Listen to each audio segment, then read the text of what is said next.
evening, Mr. Torrance. Good evening.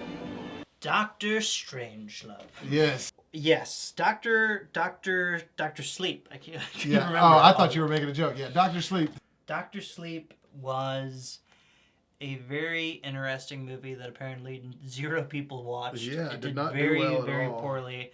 I guess they were thinking maybe Shining takes place in a snowstorm. We'll release it in November. I think they were probably maybe scared of it just eating up a lot of the box office. And they wanted to get like a couple months of buffer. Well, you know, they advertised the hell out of it. Dude. Yes. I mean, there's no way there's people that don't like horror movies that know what that is. Yeah. You know, like, I'm not even talking about people from the 80s. I'm talking about kids now know what it is because of the way they advertise that new sequel or the new 2 movies. Right.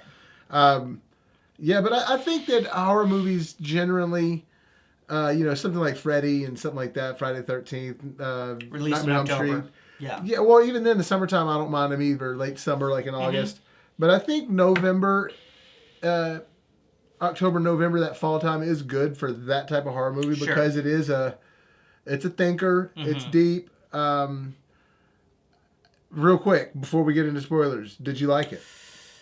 I did. I think my main issues were the fact that I like the book so much. I'd recommend it to the average person. I think it was well done. Yeah, I thought it was well done. I think that if you are a fan of The Shining and if you grew up on The Shining, you'll definitely, this movie is for you. Mm-hmm. And it's also for people that didn't like The Shining. Yes, it's a very different type of movie. They did it. They tried to please everybody with it. Overall, I thought it was really well done. I enjoyed it. It got a little too magic-y sometimes for me. Yeah. I could have dealt with that without that some of it. It's okay. Yeah, and spoilers. Spoilers. Yeah. So it doesn't necessarily even feel that much like horror. It's more like fantasy adventure at times. Kind of like when Harry Potter gets scary. Yeah, exactly. Like there's a big mythos to it. I'll say a couple things. This movie could have been a complete disaster, right? Sure. It's a sequel to a classic that's coming out decades later. As far as I know, has no connection to the original makers of the original Shining film. Film itself. Except for maybe the studio. The boy from The Shining has a cameo at the baseball game. Oh. And one of the lines that I was like, that line didn't seem like it was done by a professional actor. Oh, it was the guy. It was the kid from the original Shining.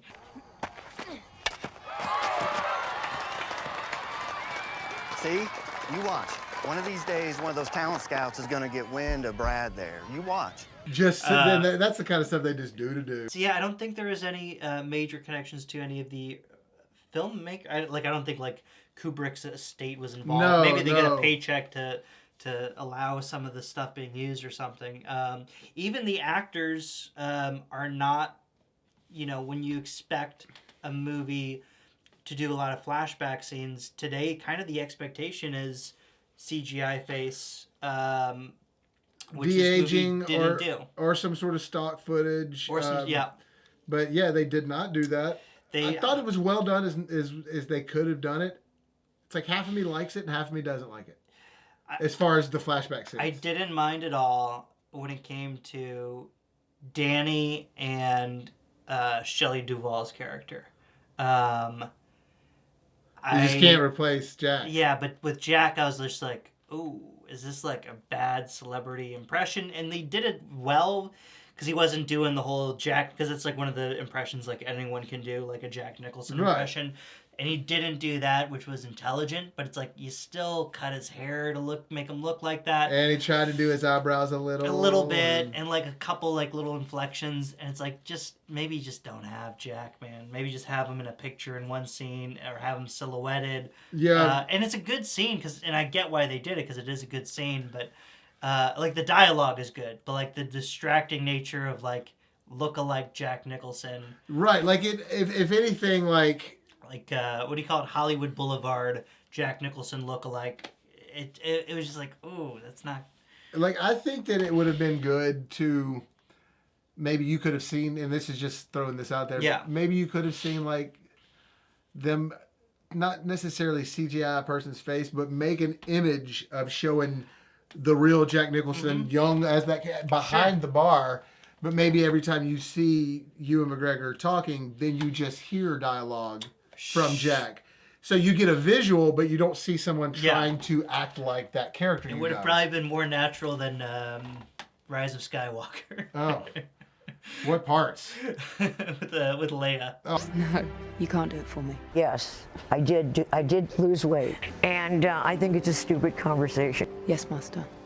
Oh, I thought I was just with that whole thing, man. There's so much I want to tell you. But you're so thin, let's talk about it. How do you keep that going on? Yeah. Yeah. Yeah. So that stuff bugged me, but at the same time, I kind of like the fact that we're gonna hire actors, and the actress who plays Shelley Duvall is that. I'm with you. The Jack thing was what I couldn't handle. Yeah, she even got like there's a way that Shelley Duvall says Danny that she got down Danny. Yeah, and it's just like, oh shoot, like. She's a much more attractive woman. She doesn't quite have the olive oil look.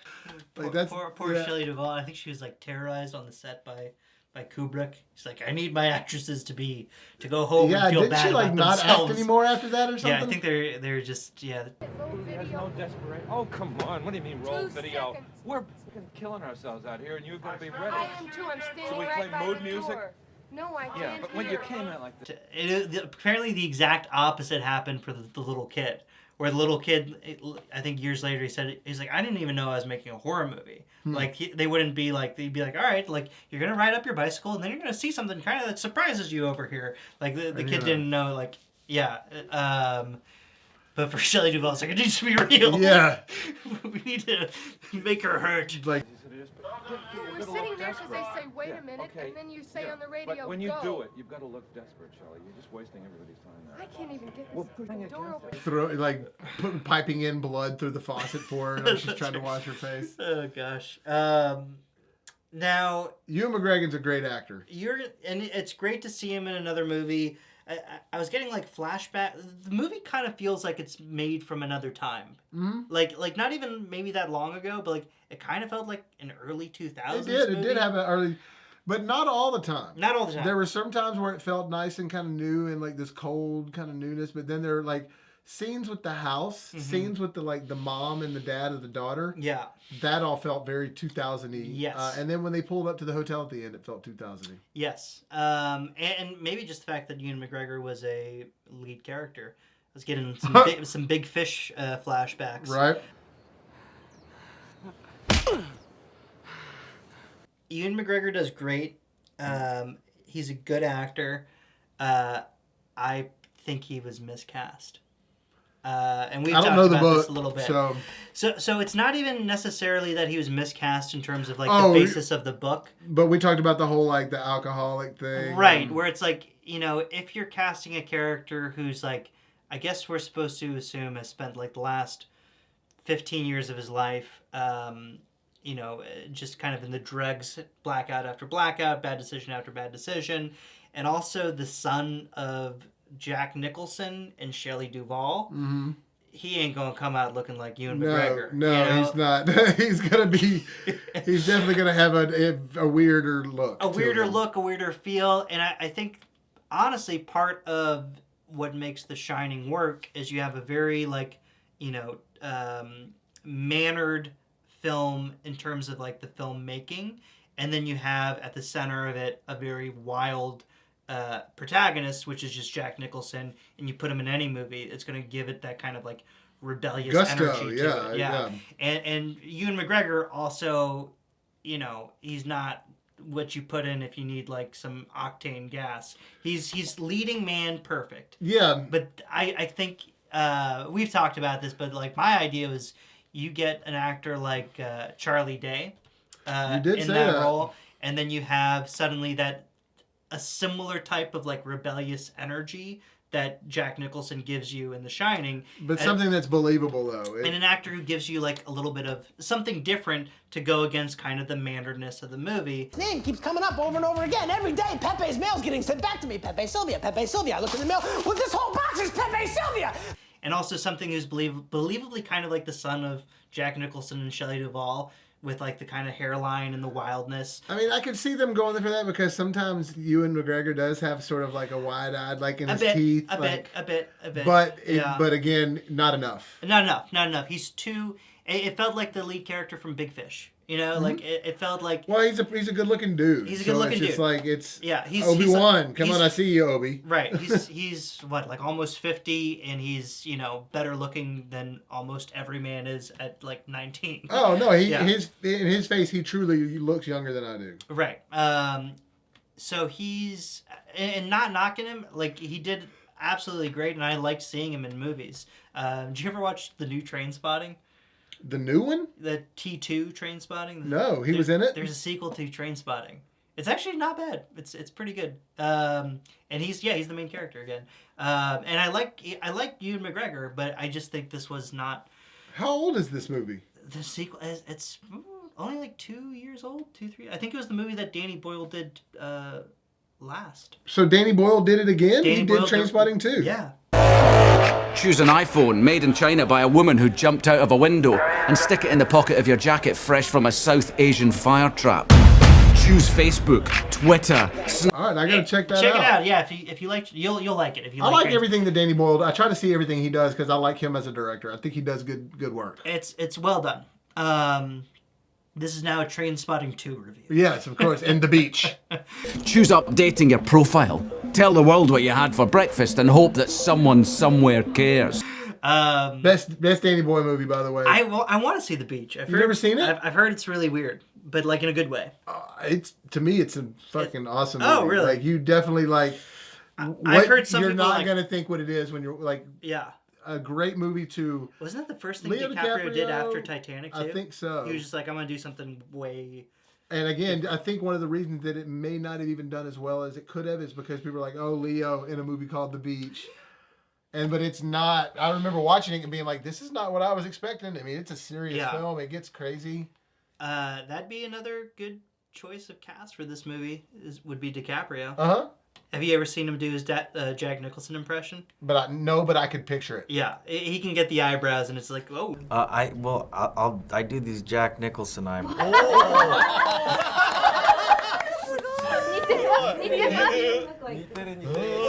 Well, and he's such a good actor that focuses so hard. I could see him. But I don't think this movie would get DiCaprio. But at the same time, I don't know what movies do get DiCaprio. He's such a left field guy. True. I don't know. I can never peg what kind of movie he's going to do. That's true. So my main hang-ups on the movie, and again, this I think happens when you read a book and you like the book a lot, is like I already had my idea of like you need like a Jack Torrance who's not quite this handsome, not Danny Torrance is not quite this handsome, not quite this well put together. It's a lot of story, and I think it was too much story for a movie. I know they did a 3-hour director's cut, which I'm guessing probably is a bit more smooth. I could see that being smooth, and again, for a movie like that, I don't mind it being long. However, like you said, a bit too much story. Yeah. Same thing with It Chapter 2. It's like you guys are putting too much in here for an It movie. Like you gotta cut it down. You gotta streamline it's just too much, man. You're making me like Train Depot over here on another direction now that I kind of don't want to give it off of, but now you're back on this other direction. Yeah. The first one. Yeah. Fantastic. I think it's like almost a 10 out of 10 movie. That movie, I think is like kind of a perfect popcorn movie. But now when I say the first one, I'm talking about the first one of this recent one. Yeah, part 1. Right, part 1 of chapter 1. Yeah. No, but the chapter 2, man, like I almost immediately started to watch the film. I was like, this isn't the same. This doesn't feel the same. It's honestly, again, I don't think most people would have this criticism of Dr. Sleep, but it's a similar problem for me personally, where it feels like too much story. Like you could have figured out a way, just, spend an extra week or two with a whiteboard and all of your big story beats and figure out how you can make this a little bit simpler and streamline this a little bit so you don't need all of these scenes. And it's just like no different than like streamlining your closet. Sometimes when you throw stuff away, it's like, that felt good. Yeah. This is better now. Right. And now I'll actually wear the things that are in here instead of just like everything. Right. Yeah. No, I can see that, and again, not even have read the book, I still could see where you're coming from on that, because it does have that feeling when you're watching. It's like you're kind of get some momentum here, and then you slow down because you're wanting to touch on this for a second. Right. Then you get some momentum, and then they want to touch on this. We got to see Jacob Tremblay die real quick, which is a well done scene. But, Tremblay. Yeah, I mean that was intense too, man. I didn't expect them to go there, but they did. It's a difficult movie to talk about because for me it's a very frustrating movie.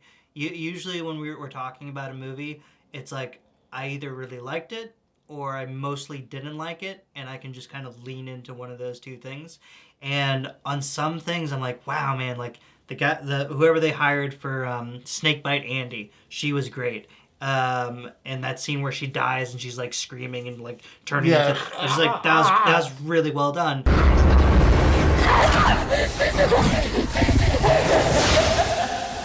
Whoever they hired for Rose the Hat, what is her name? Rebecca Ferguson. Amazing, yeah, and she does such a good job in the movie. She's very believable. Good actress. I remember when I read the book, my fantasy casting was Eva Green, but I remember when I read the book, I was like, this character works in a book. I could see this becoming super embarrassing if you ever put it on film. But Rebecca Ferguson, she plays it so well. Yeah, she does a really good job. And again, it's like a certain type of woman can wear a certain dress and certain can't. She just made that character work. She makes that character work. So it's like I don't want to be hard on the movie because I actually kind of want more people to see it, and it feels like a throwback and it makes so many good decisions with how like it does things. But it's so frustrating too because after having read the book, I remember like my thought process when reading the book was like, I think this might be, and I've read a fair bit of Stephen King, but I was like, I think this might be my favorite Stephen King novel. I think maybe as a whole I like his short stories more, but like I think this might be my favorite novel of his. And if they do this movie right, it's like it's The Shining, and it's like all of the best parts of his like kind of fantasy adventure stuff. It's like it's a good vampire movie, but like with an interesting twist. And then the part that they have a bit of, but they don't have a lot of, is like it's also just like a very serious drama about a guy getting over alcoholism and a guy who's needing someone else, relying on each other. And the whole Dr. Sleep thing, why he's called Dr. Sleep, him working at the hospital helping people go from like being alive to being dead. I was like, this could also be like on a similar caliber emotionally as like Shawshank Redemption and Green Mile. And so I was like, when I finished the book, I was like, this could be like the best Stephen King film ever. Like, get some Green Mile, get some Shawshank, get some Shining, mix it all together. But it's attached to Shining. It also just ends up being just a good movie and not like the greatest film ever. And so it ends up frustrating for me. No, I can see that. I can see that for sure, especially when you come from that, explaining it that way, and knowing what Shawshank and Green Mile are like, and Stand By Me, and knowing what Stephen King can do with the pen. I definitely, like I said, I could see the frustration. Sure. I was okay with the whole movie in general. Sure, I was. It did kind of feel like Shining 2 more than I wanted it to. At the end, it was. One more major criticism that I had was they make a joke of it in it too, that Stephen King isn't great with endings. You want me to sign it for you? Nah, I didn't like the ending. And you're getting back to the Overlook Hotel, right? Which is great. In the book, it's burned down, so there's just like, we're in the grounds where the Overlook used to be. It's like, this isn't very we gotta have something that's big here we can walk through. Like, there used to be a hotel here. Okay. But so it's great they go back and it's like kind of dilapidated and stuff. I thought there'd be more stuff in the, what do you call it? In the maze. Yeah, me too, because that's like, to me, that's where the movie cinematically ends. That's what I thought they were going to kind of homage that. And so in the book, and I think For as a whole, it follows the book pretty closely. It's That's what pretty you were faithful. saying. You were saying it's kind of shocking. Like they're really like just going beat by beat for the book. The ending feels kind of anticlimactic because it's Rose versus the two of them, and they've already beaten all the other characters. Wouldn't it be more interesting? You keep those characters alive. You keep Snakebite Andy alive. You keep Johnny Depp's cousin alive. And you bring all those characters together. If you've seen the movie, you know what we're talking about. And say they kidnap the girl or something like that, or they kidnap the friend, and they force Danny to go back to the Overlook because of like the spiritual energy. You write a reason for it to be, instead of Danny Torrance being, I'm going to drive to the Overlook. Why? Because that would be a really cool third act. Right. That's what it kind of feels like. It did feel like that, and there wasn't that threat there. The levity wasn't there like it could have been. Oh no, it's 5'4" Rebecca Ferguson versus Ewan McGregor with an axe. That's what I was thinking. I was just like, this doesn't. As we're watching, I was like, well, it's just her, so it doesn't seem like it's really going to be that. But if it was hard. the whole group of vampires and they have the high ground, if you will. Yeah. How great would that have been? Eat well. Live long. It's over, Anakin. I have the high ground. Don't do it, Rose. I have the high ground. I'm trying to remember. I don't remember how Rose died. I remember she gets.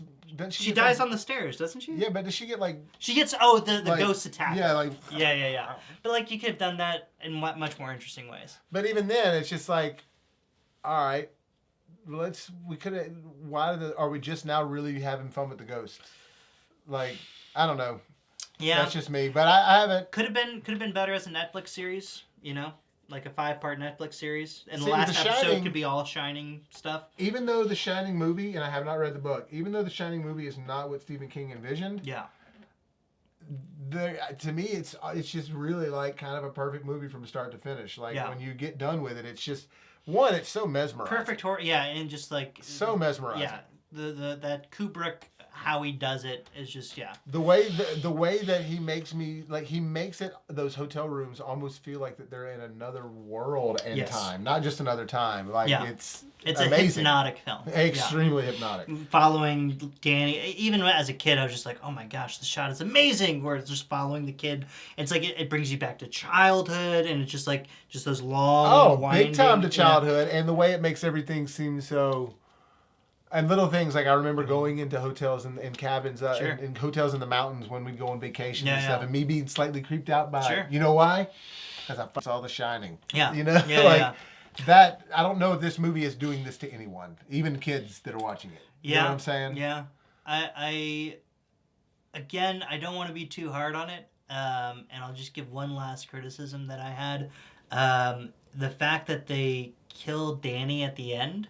And I didn't like and now I'm possessed. Yeah. That felt like, don't have to do that. That was just for a show, and it was a reason for him to... go full Jack. Well, and then the reason for her to, didn't he get hit by the axe, and then they just created the reason... Yeah. But they have Danny die in this version, and he lives in the book.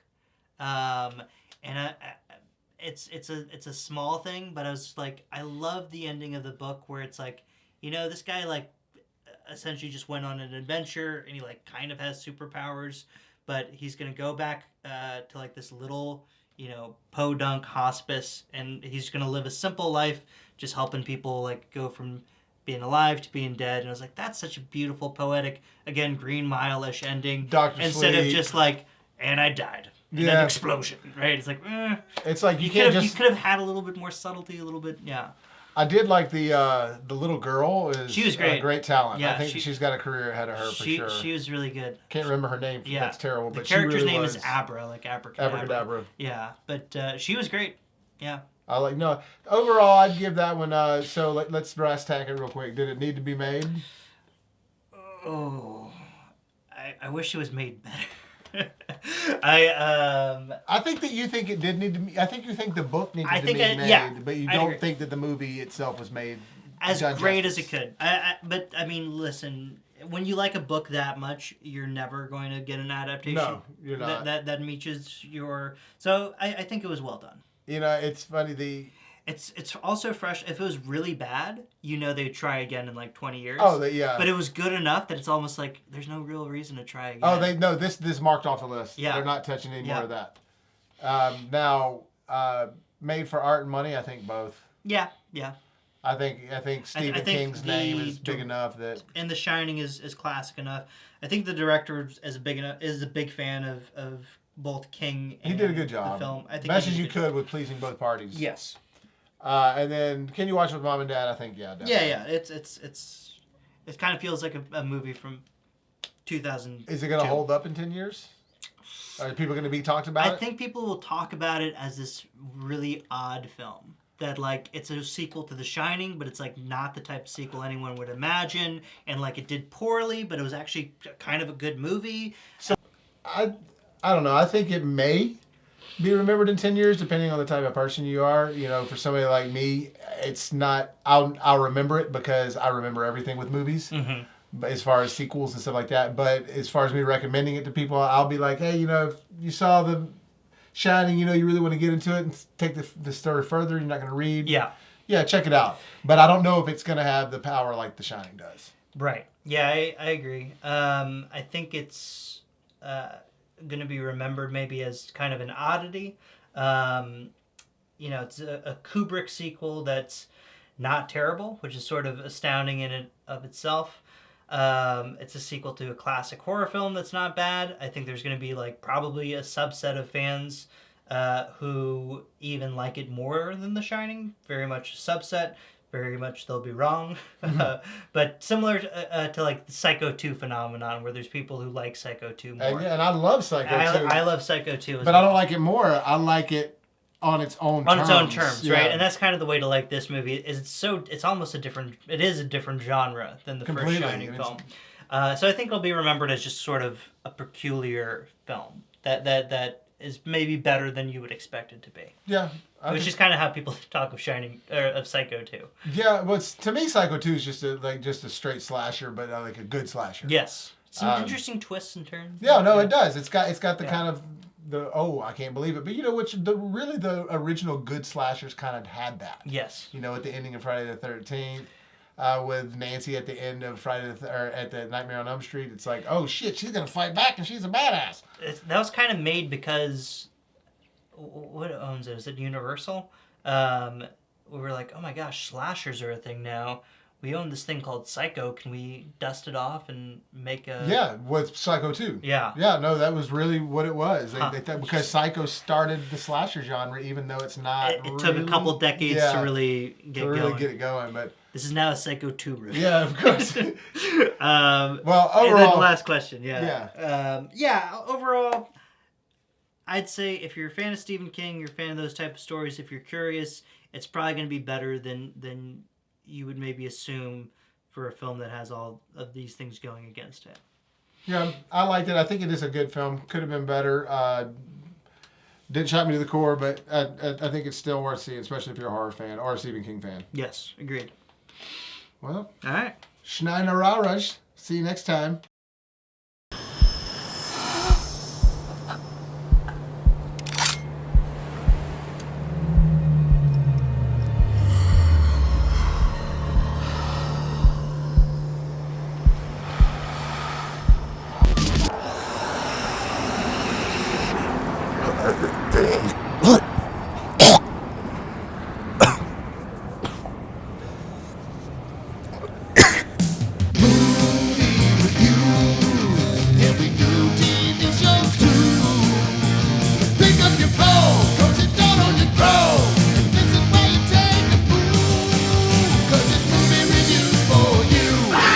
Ha